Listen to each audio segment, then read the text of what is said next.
ወራቤን ስትመሰረት ባዶ ሜዳ ነበረች ከተማዋን እንዴት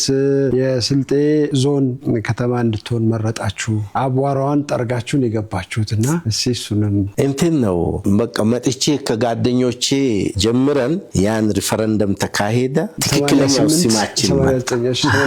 ትክክለኛው መጣ ወደ ልማት ዞር ልማት ነው ታርጌቱ የዚህ የእንትኑ ውጤት ልማት ነው እንቅስቃሴ አካባቢያችን በጣም ኋላ ቀረ ነበር ሆስፒታል የለ መንገድ የለ ማብራት የለ ከተማ የለ አሁን ያ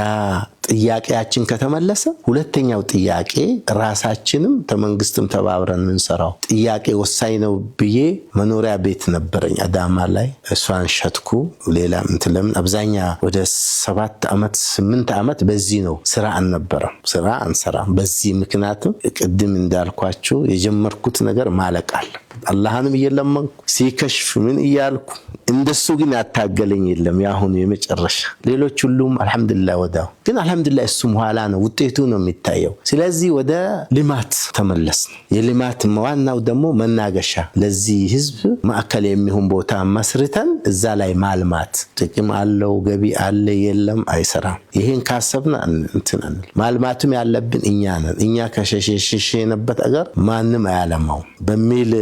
ጥናት ቡድን ተመሰረተ እንትኑ ከተዋቀረ በኋላ የመንግስት መዋቅር የዞኑ ማዕከል ትሆናለች ብሎ ወራቤ ተወሰነ ከዛ ሚደፍር ሰው ጠፋ ያው እኔ ባለች መጀመሪያም የለፋው ወጣው ስለሆነ እንደውም ከሚለፉ ከጓደኞቼ ዋናዎቹ ደከሙ እንትናሉ ሳይ እኔ ነኝ ትንሽም የሚል በነገራችን ያኔ እንትን ሲልም እኮ ትንሽ ልጅ ነኝ አሁን ፎቶዬ ብታዩ ትንሽ ከነበሩ ከሚታገሉት ትንሹ ነኝ ነበርኩ ከዛ በቃ የነሱም አደራ አለብኝ ብዬ የወሰኗት ከተማ አልገባንም ተወስናለች አልገባንም ግዛዊ ዳሎቻ እዛ ነው የተደረገው በቃ እኔ ያቺ ተወሰነች ቦታ ሂጄ እንግዳ ማረፊያ ይሰራለው ያው ብዙም አቅሙም ይሄን አይልም የለም